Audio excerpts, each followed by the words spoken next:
Magandang buhay mga ka-Evans. Kamusta po kayong lahat? Ngayon ay araw ng Martes at tayo po ay bakasyon sa trabaho. Ayan. Pakita ko sa inyo ang aking dinadaanan. At dahil dito po sa ibang bansa, kapag kumpleto ka ng mga papeles, lahat-lahat ay meron kang private doctor. Ayan. At dahil tayo po ay bakasyon, kailangan natin pumunta muna sa private doctor para kumuha tayo ng mga kakailanganin natin sa para pag ano bang tawag doon, analysis. At ayan, pakita ko sa inyo ang daan kung saan ako dadaan papunta sa aking private doctor. Ayan, tabi tayo, may sasakyan. Dito tayo punta sa kabila. Ayan. Hindi ko maharap ang camera sa akin kasi cellphone po yung ginagamit ko. Ayan. At yun nga sinasabi ko sa inyo. Pupunta tayo sa ating doktor dahil may mga request na ano bang tawag doon? Empeñativa. Na kailangan nating humingi ng request sa doktor para makapagpa-check up tayo. Unang-una, dahil bakasyon pa, kailangan nating magpa-check up ng kalusugan. Ayan. At mula po dun sa aking tinitirahan hanggang dun sa aming private doctor ay nilalakad ko lang. Siguro mga 15 minutes. At ito ang inyong abang lingkod. Mainit po. Mainit kaya at nakalimutan ko yung stand ng cellphone ko. Kaya yan.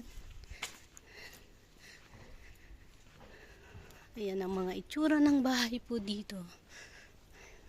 Ang oras natin ay 3:20 ng hapon at sobra pang init. Sobra pang init dito.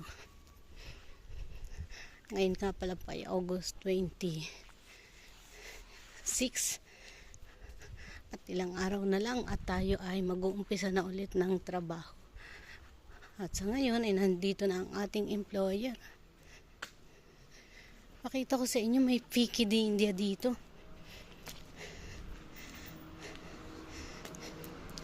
May Piki di India. May Piki di India dito. Ayan. At hinog na. Ayan, Piki di India. Hinog na.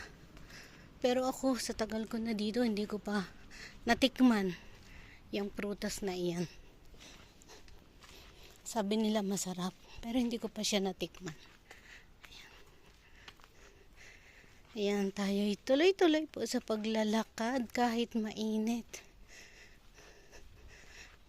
Malapit na tayo. Isa, dalawa, tatlong liko ng kalye. Ayan. 3 liko ng kalye. Ayan.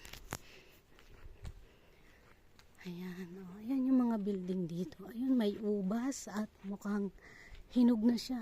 Yung ubas po na yan ha. Gagawin siyang bino.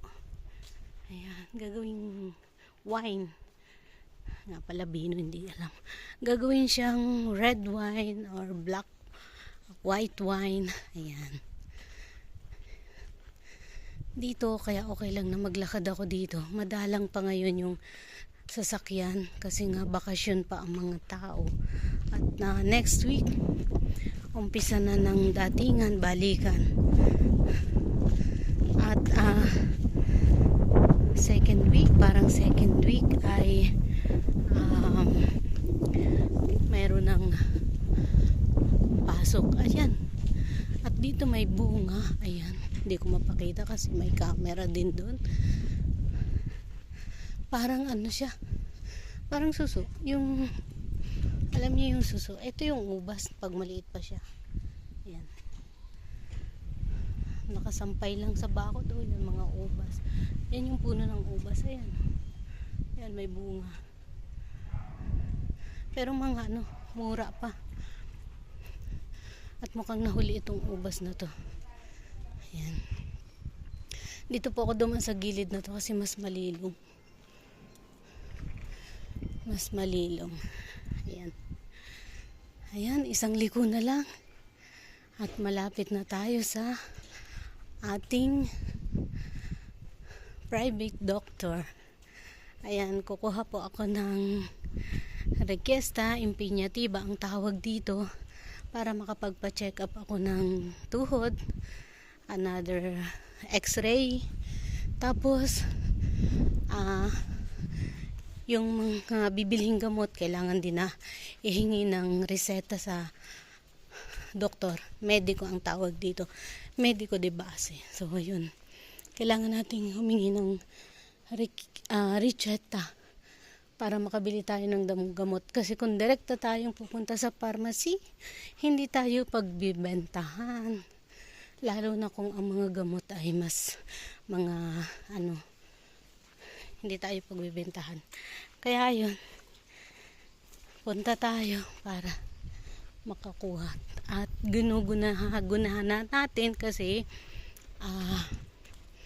wala tayong trabaho. Pag may trabaho na, appointment na ang kailangan. At magpapaalam na sa employer para lang makapunta sa private doctor.